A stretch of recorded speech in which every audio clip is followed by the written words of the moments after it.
like a little dangerous part of this program. I'll say. Don't try this at home. I don't want to have a repeat of yesterday. Because back in the 1700s they didn't have microphones, just like today we don't have microphones. Sometimes a lone fiddler would be playing for dance, and everybody makes such noise.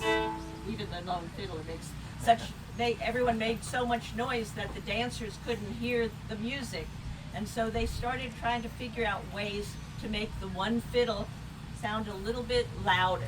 So we're gonna try a little fiddle stick. Can you tilt it a little I'll and do turn my just best. so I don't get your fingers? No, that's my interest.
Not this time, but it was close.